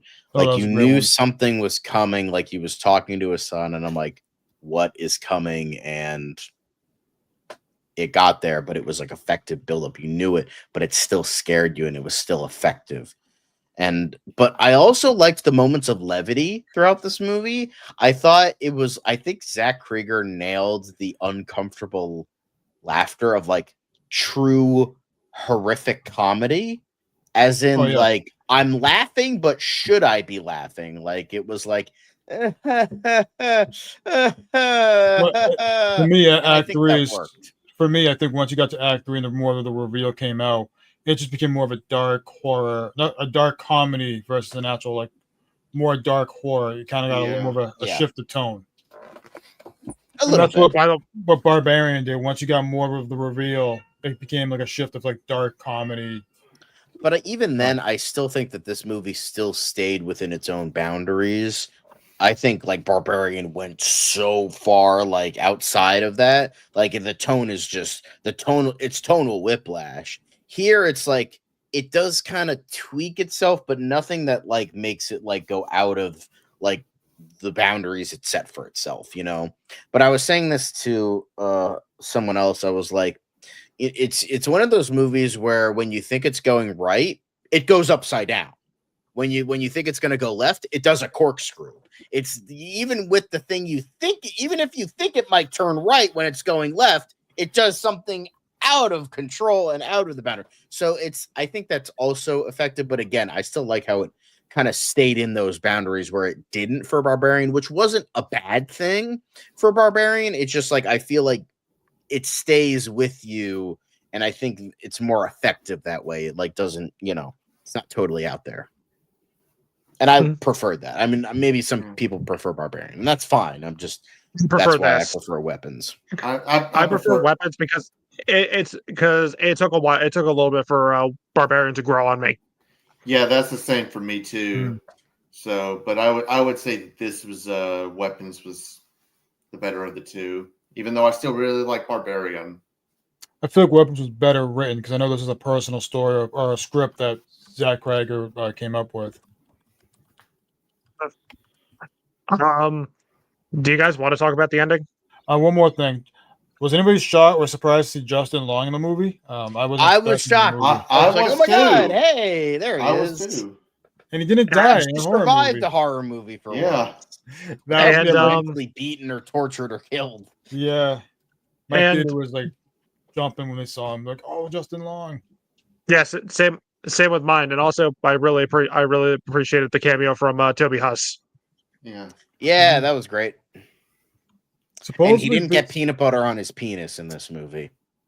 Supposedly, some people think this is like within the Zach Cregger universe with like Barbarian and Weapon because of Justin Long, but I don't really know for sure. But it was kind of cool to see him in the movie. Another actor I want to talk about who I really thought stole a lot of scenes was Austin Abrams, who's going to be starring in Resident Evil, Zach Cregger's next movie. He played James, the homeless kid, or the homeless guy that you saw. He stole the movie for me a lot. A lot of his scenes were really great. He was kind of funny in some moments. The shot where he stabbed the officer in the face with the needles, I was like, oh yeah. I just remember like everybody as soon as that part came up, everyone was just in my theater was just like, oh. And then he has him in the car. Y'all know how I am with needles. Yeah. And I like how he was like, "Do you have AIDS?" He's like, "What?" Yep, that's you have AIDS. Do you have hepatitis? I think so. I don't know. This movie was funny. Was great. Yeah, that was a great moment. It's like honestly, I just remember when I saw him and all. I was just turning Ben and saying like, I don't know why, but I just keep thinking like Jay from Jay and Silent Bob. Like Jay. It looks like Jay. Yeah, that could have been the inspiration too, because there's a lot of inspiration stuff in this movie. I did feel bad that got shot in the head though at the very end. I was like, oh, poor James. I just love how I love how he just kept fucking coming back. Yeah, that was funny, and then because it's so funny because like Alden Ehrenreich, he's a guy versus like a kind of smaller, more frail woman, but Josh Brolin is this fucking huge. He's a construction worker, so he's this big, huge dude. He's Josh Brolin. And then you have like this waif drug dealer that is just like, yeet. You're still coming back, sir. Yeet. Yeet. There's got to be some gif of him throwing him around somewhere that we can use one day. I hope when an official clip does come out, looks like we might have a possible clip to use for our streams. Yeah. We just need to think of a good context for it. But watching this movie, I'm like thinking Josh Brolin because he was sleeping when he was sleeping in his son's bedroom. I'm like, with the Batman bed sheets, I'm like, oh, what could have been? Because I know he was cast. He was offered the role in BVS. But if they ever do a Dark Knight Returns movie, I mean, that's your Batman. He was offered Hal Jordan in Lantern. Speaking of, ironically, how Kerry Christopher is going to be in it. Yeah. But yeah, he was offered Hal Jordan and he didn't want to do it. But he did say, he actually said this, and this kind of pissed me off a little bit. That he said he's like, I wouldn't want to come back as Cable, but I would come back as Thanos if they called me tomorrow. And I'm like, Cable is still alive and people want to see you as that, yet Thanos is dead. Why? I understand. The Marvel money, it's enticing. Cable would make sense to come back to. Thanos is dead 2 times. Dead. He's dead. He doesn't need to come back. All right? Get that out of your head. Fuck you, Josh Brolin. I'm just saying. Like, come back as Cable. You were great as Cable, but like, Thanos, the fuck. As a Batman fan, I'm like, man, this guy would have been a great Batman. But instead, we got Jonah Hex. Jonah, Ew. Remember Jonah Hex? He could have been a good Jonah Hex, but like, they didn't care. Yeah. So, do you think we should wait for Rod to come back in order to? Because I really want to talk about this ending. The anticipation is killing me. We can talk about some other performances, and then we talk about Julie Gardner, Benedict. Did we talk a little bit about Benedict 1? Because I thought the scenes with like once you saw him charging up to Justin and how like Archer stopped him, that whole scene was pretty crazy. Well, I will say, I know Devin was saying this about Together. I think revealing that in the trailer was definitely a wrong move. Agreed. Because I think that reveal would have been so much more interesting if they didn't reveal that in the trailer. Yeah, I agree. But I did like the scene with Glennis, Glennis, and Benedict Wong's character with his partner, and that whole thing when she comes to their house because she was just trying to get information while trying to voodoo his ass and kill his partner. Yeah. I thought that was a really good scene. And ironically, she was like, hey, can I have some water? And put in a bowl. I'm like, oh, great. Okay, water. Oh, boy. Water's root of everything. Root of evil to everything. According to this movie and Together, water is a problem. Okay, looks like I gotta pour this out. Pour one But out I for already Harambe. I mean, I already drank some of it, so looks like it's too late. All right. Rob is back. Now- Now you can talk Now about we the can talk ending. about it. Yep, let's talk about that Oh. ending. Probably one of the best villain deaths I have ever seen in anything ever. Zach Cregger knew what he was doing. Yeah, So satisfying.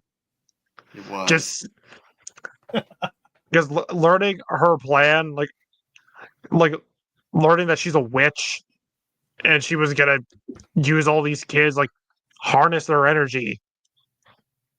And as when she's distracted, Alex breaks the stick in half, and then all the kids turn on her and they're Yeah. chasing her. Like all throughout the that was neighborhood, they're so jumping through amazing. windows, and then they Like- fucking rip her apart. I like the one where they're just going through people's houses, you know. Yep. kind of thing. That was so funny. But it was That so was funny. fulfilling too. Such a satisfying ending for a movie. Like she had that coming to her. Yeah, Yeah. exactly. But one thing I would say about that actress, that scene where Archie goes into that basement to find the kids, and you see that quick shot of her, like as a creature-like thing that they did with her. That was really terrifying. good. That was Yeah. really good. That I'm was like, a good something's jump scare. coming, and then Um, she ripped the necklace from his neck, and I'm like, oh, And, and she's like, and you Yeah, know what? just And that then with that, shot, you know yeah. what's coming next. So, Yep. Exactly. but I am curious to know your thoughts.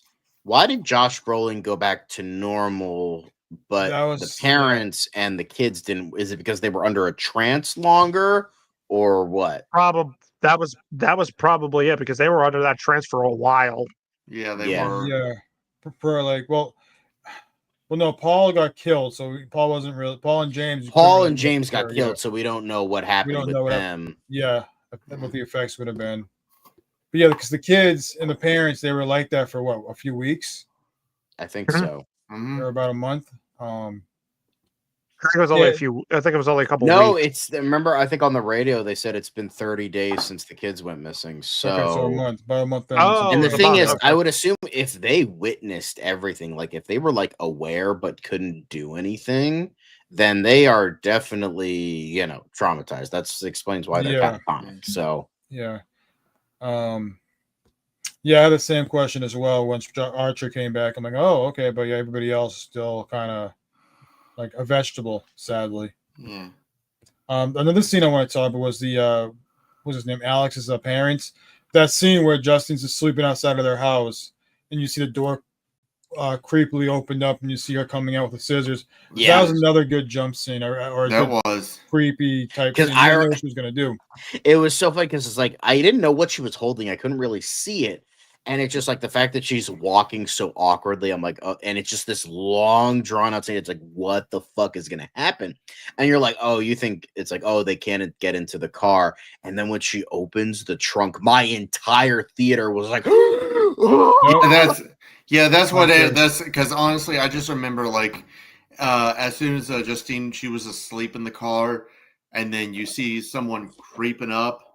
And then the moment the door opened, everybody was just like, you're like, oh shit. And then you're unlocked like, the oh, this entire bitch is time. dead. She's gonna Yeah. fucking die. And then she clips her hair. And then it's like, and then it goes on to the next then it goes like to, narrative, and next it's like, narrative, yeah. oh, intriguing. Okay. That's one thing I I gotta give Zach Cregger a lot of credit with his directing is how he wants a specific way how certain characters or certain creatures or whatever with how they walk or their movement or their mannerism. Yeah. That's one thing I can say with this movie and Barbarian, where like there's a specific way and specific movement each character has to bring, because that just their little mannerisms make it even more creepier in the scenes. I will admit, because I know like there's the narration at the end explaining the events. I kind of wish like they showed like how like the town is reeling from these events instead of just having a kid narrate what happened. Yeah, that was the other thing. I really wanted to know who was really narrating the movie. How did that person know everything that was happening? I don't think they even revealed who it was because it wasn't Alex. No, No. it was a kid. It was a girl's voice. So I Yeah, was but I curious to kind know of who it liked how you was. don't know because it's like she could be the child of one of these kids was or on- like just another kid Yeah. or something like that, Yeah, whatever it is. that's what I was honestly thinking. It was actually gonna be one of the kids or something, that went missing. Yeah, But then again, how would she know this information if she went missing? yeah, because she Yeah. knew a lot of information what happened to everybody in that quick epilogue of what Justin Archer and the kids, Alex and all them. I'm like, okay, like, did I miss something in this movie? That was my other thing. There's a lot of questions with this movie I had about like that just wasn't answered, or didn't have a good way of delivering. Yeah. Were you guys ever thrown off with that AK-47 in the sky? Yeah. Yeah, That was a little weird. Yeah, I That didn't know was. what exactly that was supposed to mean. I know it was supposed to be a metaphor to something, but I didn't know.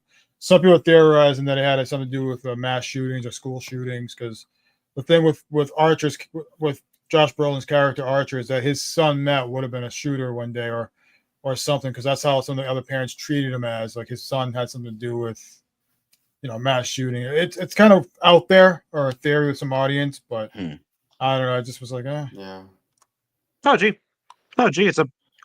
it's a beautiful gun outside. What the fuck? yeah. Hey, it's a lovely since- Tim Curry out there. Because he was like felt like he failed Matt or he failed him or Matt's dead or something. Yeah. And I'm like, I mean, oh, that's man, why he's like, I know I haven't said it enough, and it's like you know that he hasn't been a good father, and that's partly why he's so angry and guilty is because, and he's more so than it feels like the rest of the parents because he knows he failed his son because his son is obviously a bully, and most bullies come from a broken home or not as loved home. So it's clear that like he hasn't like been there for his son as much, and there is that, and so I thought that was also very, very well done too. By the way, I'll go since we already talked about the ending and spoiled it. I'll just go and read the rest of Zach's what Zach had to say. So he said its structure with how it focused on every key character and how it ties all together by the end was masterful. And while I thought the angle of witchcraft as a reveal for everything going on was underwhelming at first, how they resolved it with it being turned on her and the kids all ripping this bitch to pieces more than made up for it with great performances all around, intriguing mystery, slow build up, and a satisfying batshit insane finale. Weapons was another great horror film this year. While it's only his second film, I'll be watching Zach Cregger's horror career with great interest. So, I think all of us are. oh yeah, absolutely. And honestly, Devin's gonna kill me for this.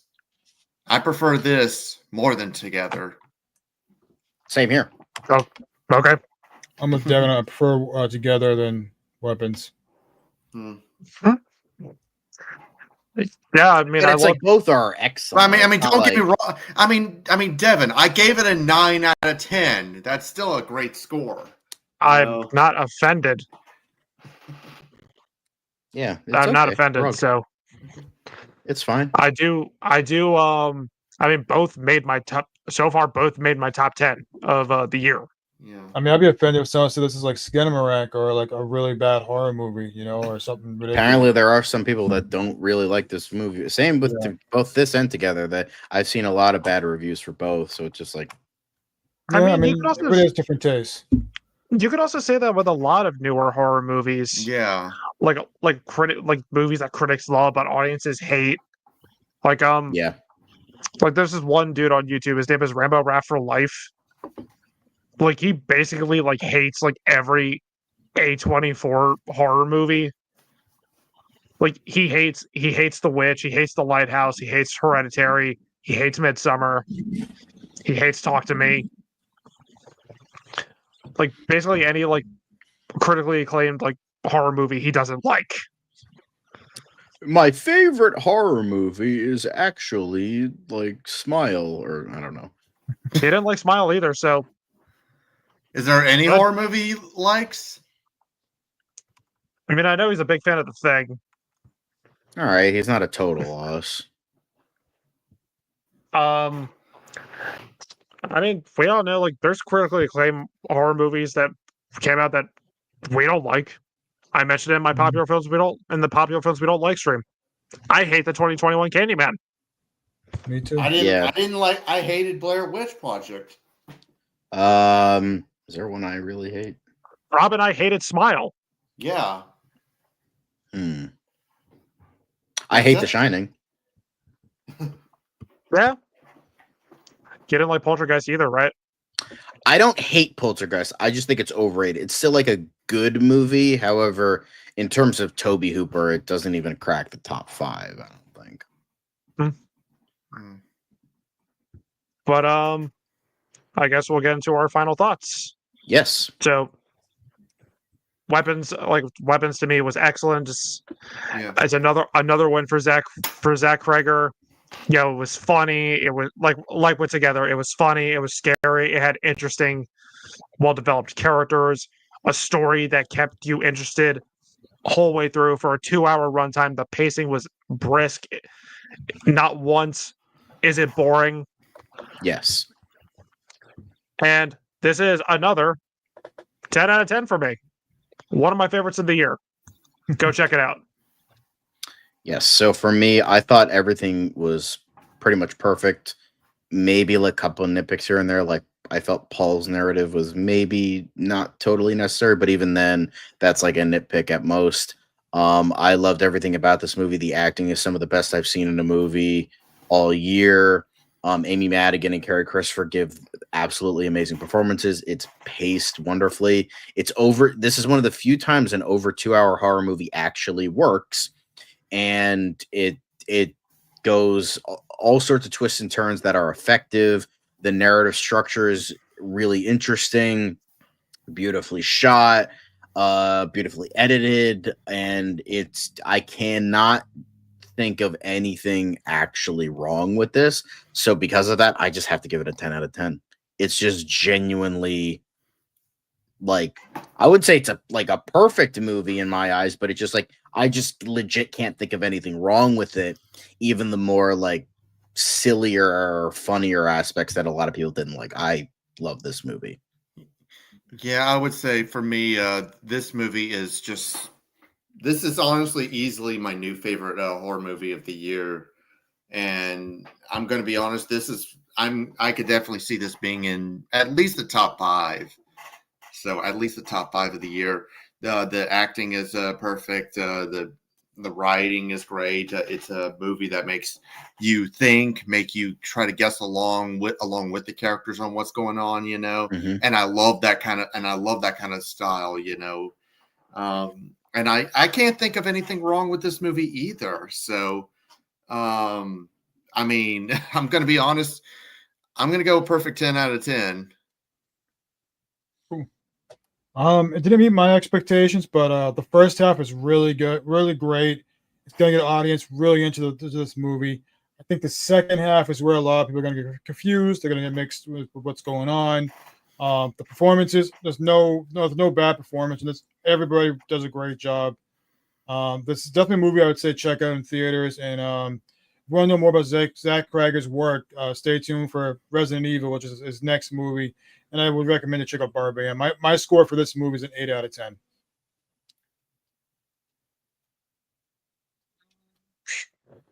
Again, I need to get a new mouse, or at least get new batteries for this stupid thing because I've been using my mouse pad. Okay. And by the way, our good friend Zach, I think his score was 9.5 out of 10. Mm-hmm. Yep. So, also before we end it, I think John and I have a rant to do. You know, can we not bring babies to R-rated horror movies? Can we just not bring babies to any movie? That would be great. Thank you. Like, literally, I went into this movie. I don't know how young yours was, Rob, but I'll get this off my chest. I went into this movie and somebody brought an infant. It looked like fucking straight out the pussy. Like this fucker was like in a theater watching this movie. Well, he wasn't watching it. He was just there. Like he was for the most part well behaved, but then there were like bouts of like really effective scenes, and then this baby starts fucking crying. It's like, okay, just because you couldn't get a babysitter, you have to ruin it for the rest of us? Like, I paid to see this movie. And with how movie tickets are going, they're expensive. I don't want my time wasted because you decided you needed to bring your baby to this theater. This is why some people don't deserve to reproduce. Exactly. Like I have been complaining about babies in movie theaters forever. And Someone brought a baby to see John Wick 4. Someone brought a baby to see Screevy. Someone brought a baby to see Fantastic Four First Steps. Somebody brought a baby to the fucking Colorado Springs Dark Knight Rises shooting. Somebody brought a baby to that movie. Luckily, they were okay, but there was a baby when that theater got shot up. Yeah, but the baby's like the baby that was sitting like in the far back row. Yeah, and I just hear like cooing and all, and then occasional crying, here and there. It's just why are you ruining it for the rest of us? Like, yeah. I would just say this: if I was there should be a ban on babies. Like, even if for like a kiddie movie, you should not be less than like 2 years old. I would say that should be an automatic no. I would say 5. Five should be the oldest. Yeah. I remember a few years ago when I went to see Winnie the Pooh Blood and Honey, there was like a couple that brought a 2-year-old little girl to see it. Oh my God. I think 10 should be the oldest for horror movies or rated R movies or anything, or PG-13, whatever. MPAA ratings? What's that? Like, bruh. Do your fucking research. Do your research. Like, this is also my dad. Like my dad's been taking me to movies for a very, very long time, and he always said, like, when you and your brother were little, this is why we had matinees. This is why matinees exist. You don't bring little kids, and you especially don't bring fucking infants to a late night showing. They should be in bed by that time. Mine was not late night. It was like at 2:00 in the afternoon. Well, mine was in the afternoon. So, but even then, like, don't bring your kids to a fucking horror movie. I know, I understand they won't remember it, but even then, like, it's fucking stupid. Like, I just don't get it. These are the fucking asshole parents that are like. That like the government sees and why the government wants to fucking age verify the fucking internet. I mean, that's not the real reason why, but that's the reason they use. You're like, oh, we got to protect the kids. And first off, that's not why you want to fucking age verify the internet. You just want to control what we're saying. And because freedom of speech, right. What's that? But that's the reason they use it. It's like, oh, these parents aren't doing their job, so we as the government have to do it, even though that's not the reason. But I'm just saying it's still fucking stupid. And they're doing it with video games too, because even Rockstar stepping in and saying, "Oh yeah, we're doing an age verification. You have to upload your ID before you can play this game." Da, da, da, da, da. Yeah, I'm not fucking. That's once they start doing that, I'm not. No, that is a huge invasion of privacy. Yep, exactly. And absolutely, Joey, I've dealt with this shit too. I dealt with this shit during Jurassic World Dominion. Like, someone was playing fucking ass rap in a movie theater. It's like, it's just so funny because it's like people are complaining that movie theater tickets are expensive now, yet you're paying what is now a lot of money to be a nuisance. Then why are you here? You're already paying so much money. It doesn't make fucking sense. And then you have assholes like The Rock. It's like, well, they paid for the ticket. They could do whatever they want. He's like, I paid for my ticket. I don't want them fucking doing shit in the theater that I want them fucking doing. I paid here. I paid to be here too. This is why Martin Scorsese doesn't go to fucking movie theaters anymore, you assholes. This is why we need more theater chains like the Alamo Drafthouse. Yes, where they have strong no talking and no cell phone restrictions. I want to go to an Alamo Drafthouse so bad. Yeah. So yeah, the cool kids say, do not bring your babies to a movie theater. If you do, We will you are punt an it awful across the parent. room. Yes, we will punt it across the room. You are a terrible parent, and you are not allowed to breed. And this once again proves my point that COVID made everybody worse. We were locked up at our houses for 2 years. Once we were let back out, now no one knows how to act anymore.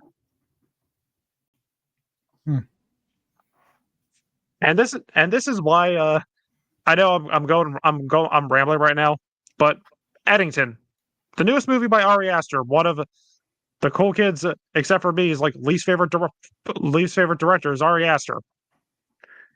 It was a Western set during COVID. Not a bad movie, but at the same time, it's a little too soon to make a movie like that. We're still feeling the effects of COVID. If you would have waited another decade to make it, sure, but we're still feeling the effects of this fucking virus, not just the disease, but the people, too. A little too soon.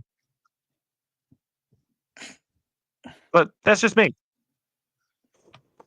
But anyway, those are our thoughts on Weapons and Together. Both excellent horror movies that give a strong recommendation. And hey, Rob, what are we reviewing next? Our next movie is going to be Nobody 2, and that's going to be hosted by Mark. Nice. I still need to see the first one.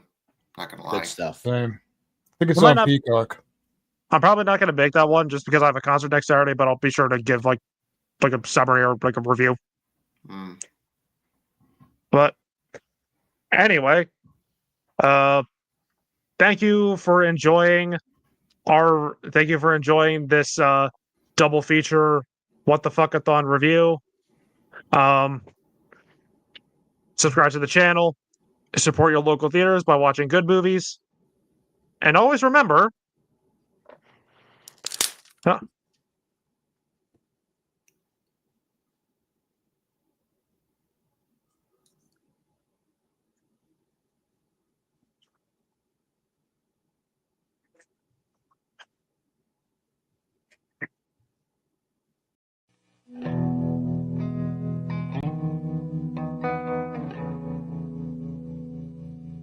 Once again, we've brought light into the world.